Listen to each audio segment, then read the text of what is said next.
This episode marks a special milestone as our final quote unquote thought daughter slash thought leader Thursdays for January. I'm happy we get a chance to close out the month with some deeper reflection before we move into February.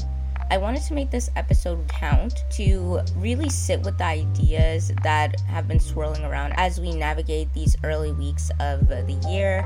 For some background, I really couldn't decide what I want this episode to be. I had a lot of ideas like performance culture. Originally, the concept was to have an episode that explores the tension between authenticity and performance in a world that demands constant visibility. While I won't be too specific because I don't know if I might revisit it someday or if that is something I want to dedicate a whole theme on, because the issue was it had way too much I wanted to discuss, so it would have been way too long as a singular episode. And yes, I know my episodes have been crazy long lately, but hopefully for February that won't be the case. And I'm not sure if that's a topic people would want more of a deep dive to, so that left me back at square one. The funny thing is, prior to creating a new episode, since I had to go back, the night before I was on Substack, mostly catching up on notes, and I came across a note about the new year, and I liked it, or at least I thought I did, but then I couldn't find it. Then a creator did a post on their community tab on YouTube, and it was the exact same note I was trying to remember. I've never been more grateful, and I actually took it as a sign that yes, this should be the closing topic. Before I go any further, let me introduce myself. Hi, my name is Elijah, but you can call me Lay. Welcome back to A Little Atypical, where we dive into all things wellness, personal development, and lifestyle topics. I like to approach typical topics from a not so typical perspective, and that's exactly what we're going to do today. By the time you're hearing this, it would be January 22nd, which is crazy to think about how we have one more full week in January after this, and then we're already in our second month of the year. I know seeing this type of season specific episode probably is like, why does this topic matter now? But winter, based on solstice timing, has 89 days until the spring equinox. And I found this interesting because I always felt like the winter season was overly villainized because it's a direct opposite of summer, which of all seasons has the most universal halo effect. Even though it equally has its faults because every season does. Speaking of seasons and calendars, let me get into the specifics of what I was talking about earlier. So basically, someone made a note that said, decentering the Georgian calendar looks like remembering the astrological new year is March 2026. You don't need a huge burst of effort tomorrow. There is nothing to force. No clean slate upon which to prove yourself. And then someone replied to that, adding on, and the Chinese New Year, Fire Horse, doesn't begin until February. We have time. And then, you know how you could see like related notes to a conversation? So another note said, everyone is celebrating a quote unquote New Year tonight based on a date invented by people disconnected from land, bodies, and seasons. If you feel no desire to reset your life, start projects, or surge forward, that is not a failure. It is intuition. Winter is still here. The earth is still resting. Refusing a manufactured timeline is an act of sovereignty. Trust your rhythm over someone else's calendar. And of course, Substack knows me well, too well, honestly, and recommended a post called Happy New Year, which gave a deep dive into the history of the calendar. So at this point, the algorithm is like my best friend who just gets my vibe without me having to explain myself. It's simultaneously comforting and slightly concerning how accurately it reads my interest. And I know it's a whole thing with tech, like once you engage with something, they know. What's even crazier is one time I was texting my friend about something, and then on another And it was regular text message. And then next thing I know, I'm getting like flooded with the same exact content on different platforms. I was like, oh, that's weird.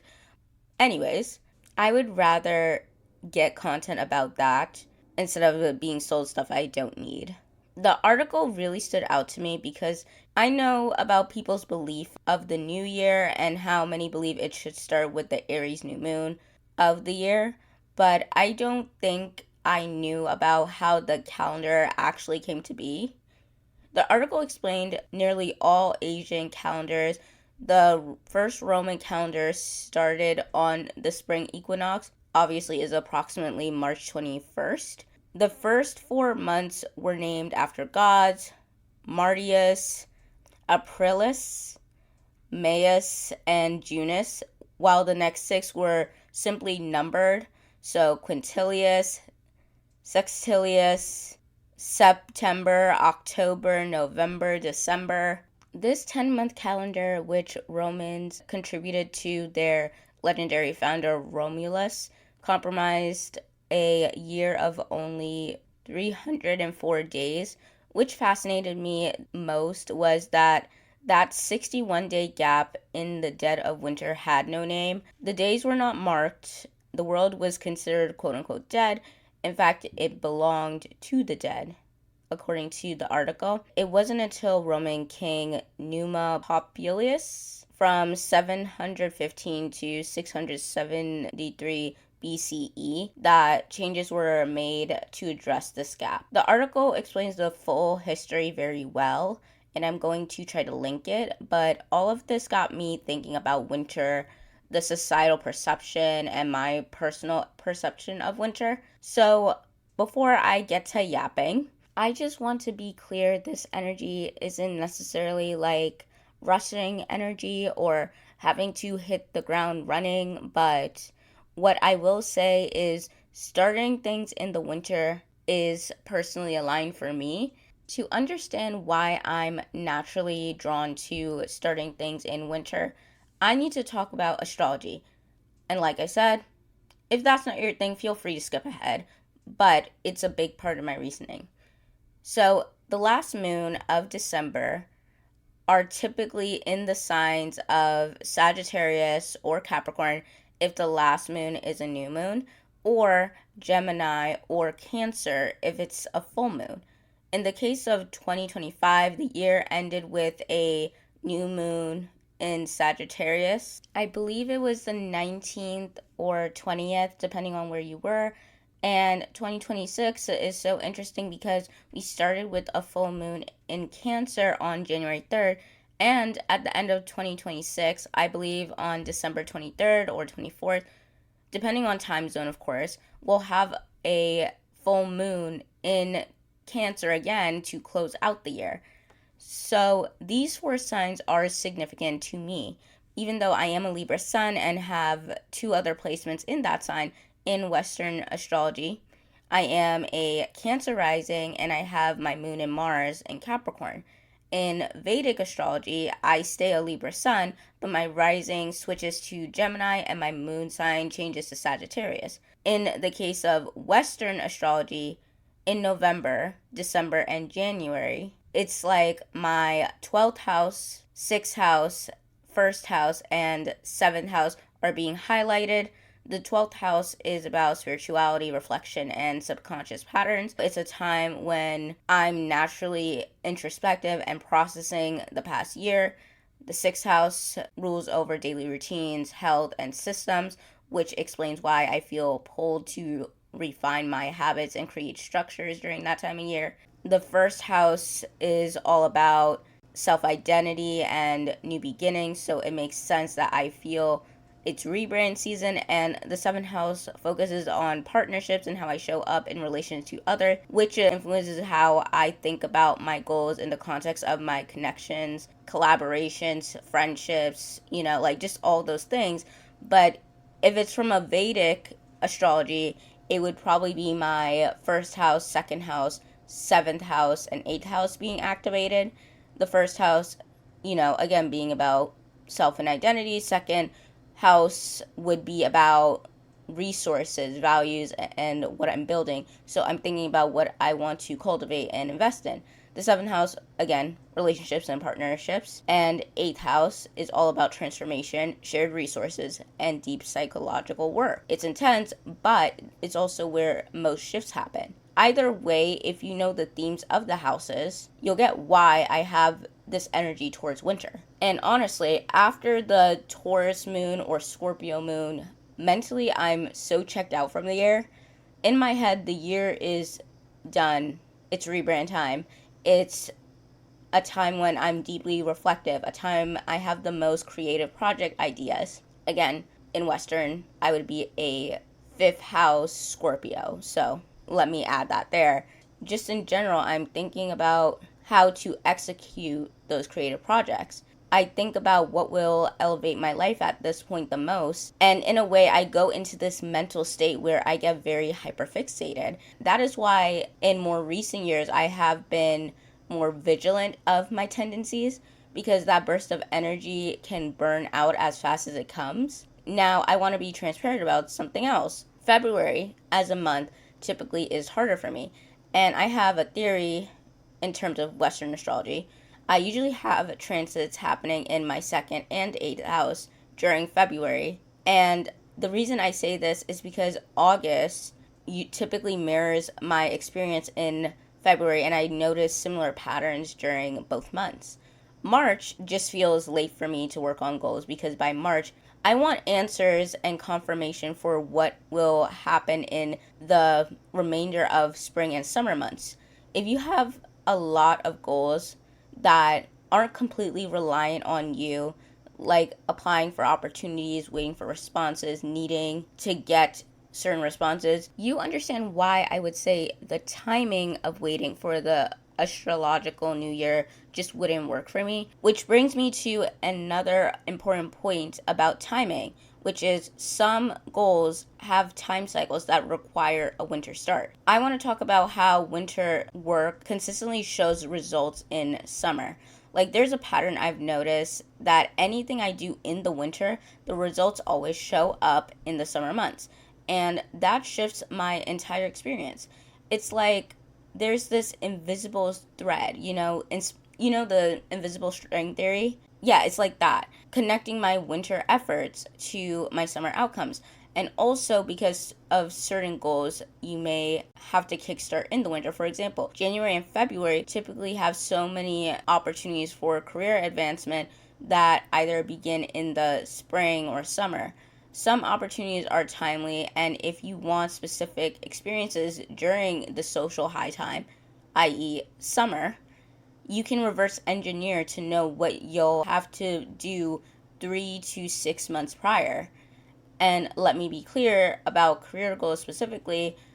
There are things that are your responsibility, like managing your connections, attending events, submitting applications, updating your resume, updating your portfolio, keeping up to date with industry trends so you can appear very passionate about what you're going for, joining groups, finding a mentor, maybe taking courses to keep your skills sharp, etc. You could do all this, but still at the end of the day, it's not fully your choice on whether you get hired for a role or not. That's why starting in the winter matters, because you need to give yourself enough time to do your part, knowing that the final outcome isn't necessarily entirely in your hands. Beyond timing, there's something else winter offers that other seasons don't, which is winter offers privacy for experimentation and foundation building.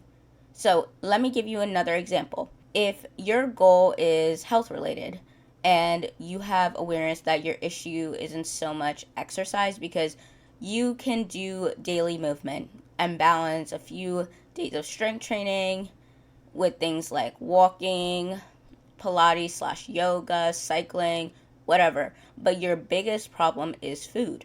Winter is the perfect time to experiment with cooking meals.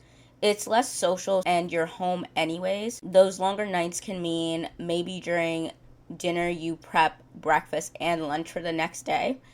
Maybe you spend evenings watching cooking videos and taking notes. maybe you watch videos instead on how people do their weekly or monthly meal planning. The biggest reason people fail at their goals is they focus so much on what the world says is the right way more than what is the right way for them, especially in their current position. Winter gives you the time and space to figure out what actually works for you without the pressure of performing for others. Another benefit of winter is it gives you the privacy of experimentation and less of an aesthetic focused effort. Instead, you can focus on the foundational things to lay the groundwork. By aesthetic focus, I mean in the summer, there is pressure to be quote unquote perfect. And I don't just mean from the body standpoint, but to have glowing skin, the wardrobe, the outings planned, the trips planned, to get a huge opportunity in some sort of way, etc. I actually wrote an entire blog post about not living for the summer and why it's essentially important to find the value in all seasons. And I'll include the link in the description. The thing is, as much as people want to wait until later, and that is fine if you need to give yourself time to think about what you want, I think there's value in starting earlier, especially if you know what you want. To build on the health example, I was reviewing my YouTube channel and looking at my old videos, and of course, one of them was like, and I reflected on how, as much as I wanted to be the person who shows the process, it would have stunted me because I would have focused too much on making healing look beautiful and zen instead of allowing myself to feel everything freely. And you know healing is not a linear thing. Becoming a better version of yourself is not a linear thing, and the habits would just be made to look prettier and to do the things that the quote unquote healthy girls are doing instead of the reality of it. And even though part of me did want to record the journey, part of me is glad that I didn't document it for others. I may have used my podcast as an outlet from time to time to reflect on some of the things I've been thinking about and got inspired from my real life processing, or even the actions that were making the biggest impact on me. But my journal keeps the most authentic version of the process, and it's all for me. And this is exactly why winter is the ideal season for this kind of work. The privacy and the quietness of winter creates a protective space where you can focus on the genuine process rather than the performative growth. When the world is less active and social expectations are lowered, you have permission to be messy, to experiment, and to build your foundation without the pressure of making it perfect for an audience. Because I don't just mean oh, obviously you don't have to post it on social media, but even in your real life, when you're constantly seeing friends and family, sometimes when you have a goal and the goal is a visual outcome, people kind of monitor you, and I'm not saying that to be paranoid, but, sometimes it's true. And winter's natural rhythm kind of supports internal work the most. It's a time when you can be fully authentic in your process because fewer eyes are watching and there's less pressure to show up polished in the process. The habits you build during the season are rooted in what actually serves you and not what would look best on camera or sound impressive when shared or any of that. And speaking of being home and having this type of privacy, that brings me to how introverts experience winter differently for the most part.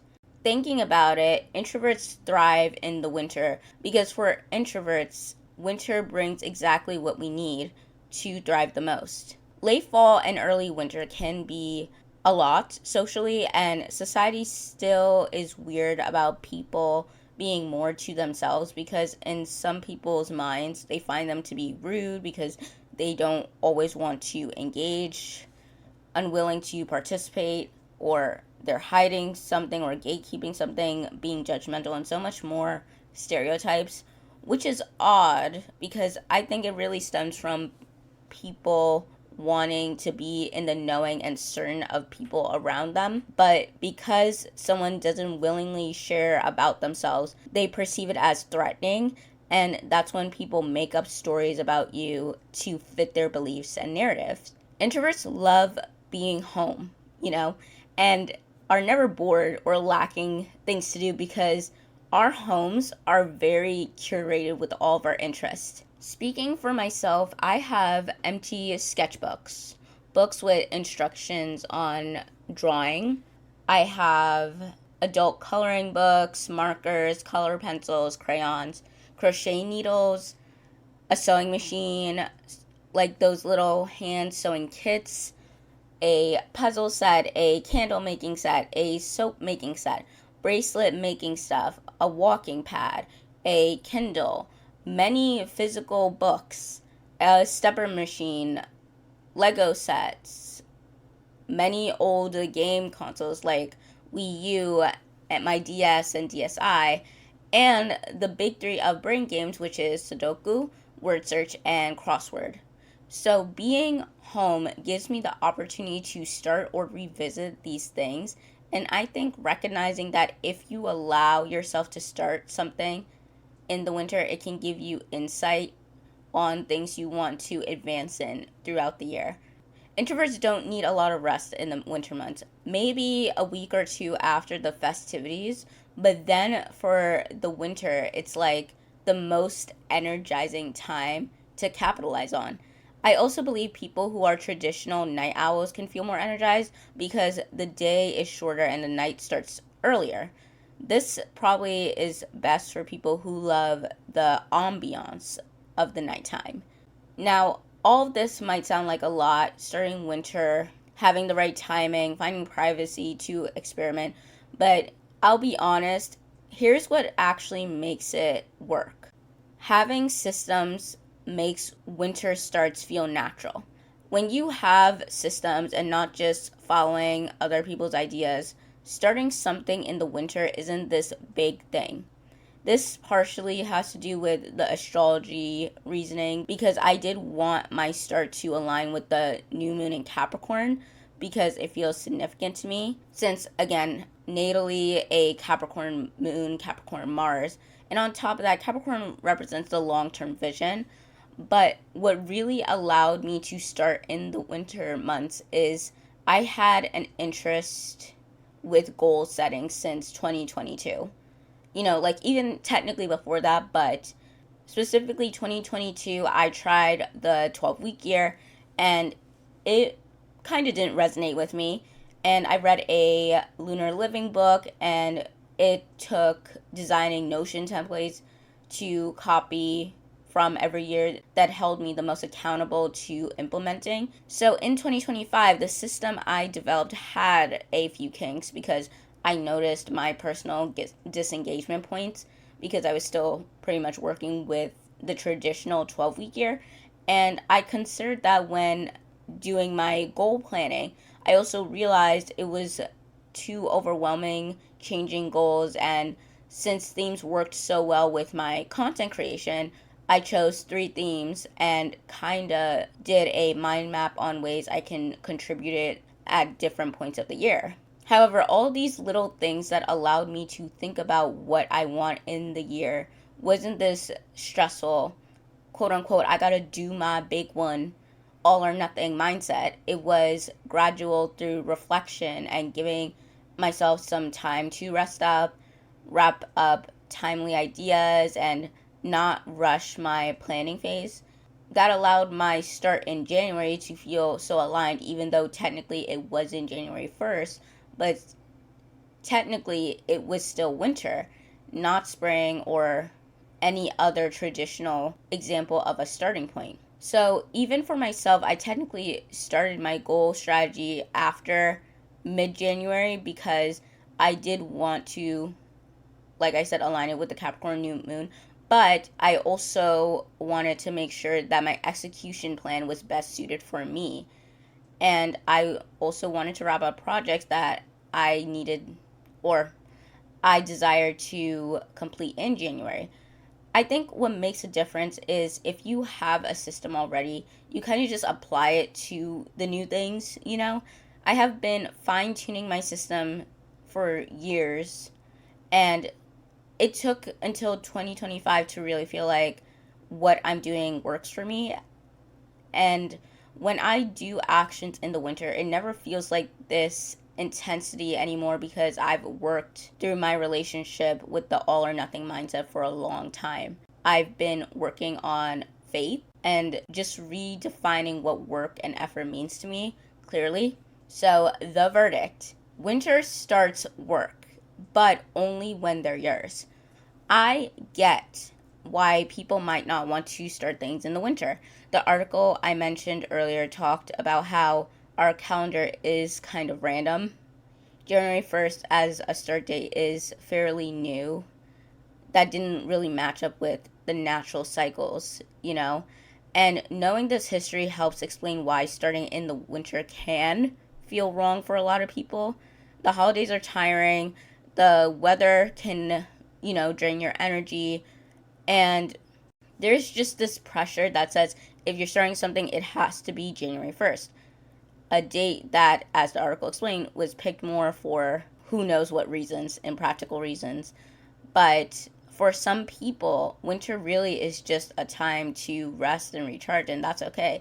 Not everyone feels the same way about this season, and not everyone has the energy for winter goals.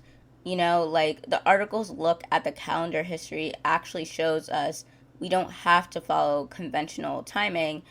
Our current system is just one of the many ways people have organized time. But here's what I want to make clear: I'm not saying everyone should start in the winter. I'm saying winter can be a really good time to start if it matches your schedule and goals. For me, it works because I've watched my own patterns. I've seen that winter work usually pays off in the summer, and I've recognized that February and March are harder months for me to really get what I need.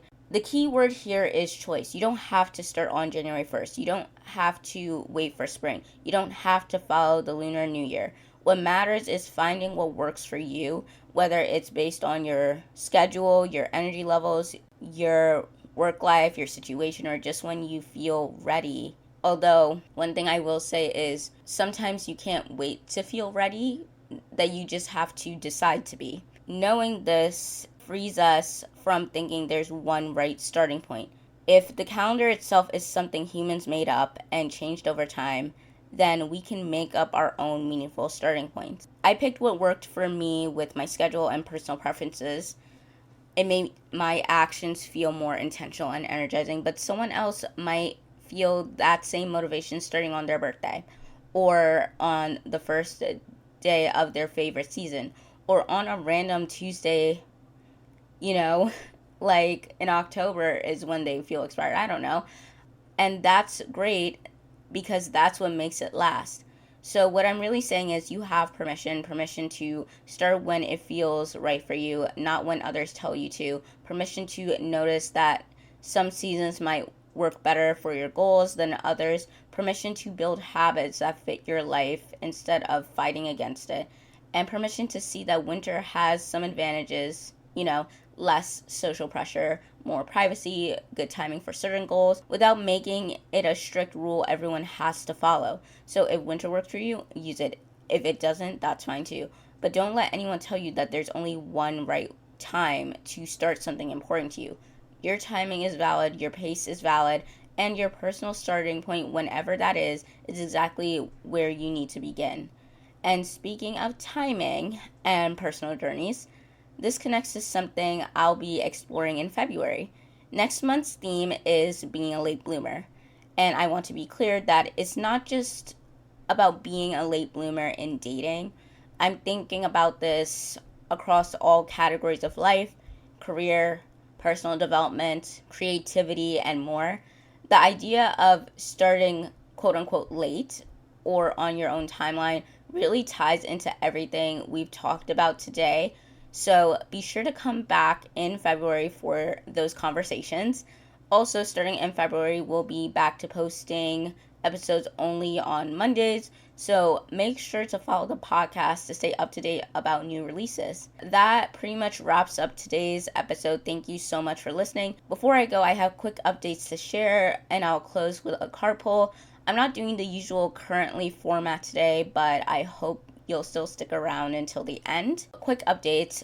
Update 1, my friend and I ended up not getting Thai food because it was closed, but we got tacos instead and went to an Asian grocery store, so I went home with a few things to try, which was a really fun detour. Update 2, I joined a book club because one of my big themes this year is connection. It was more on the impulsive side. I just happened to see it on a day I was signing up for things and was in my do it for the plot mood. The book we're supposed to read is Agua Viva by Clarice Lispector. I am a bit nervous because even though I identify as a genre hopper, this book is out of my typical genres and was described as, quote unquote, a woman's attempt to capture the present moment, existence, time, identity, and limit of language. Lispector expresses herself through a stream of consciousness in a deeply poetic and symbolic way. She takes us through a philosophical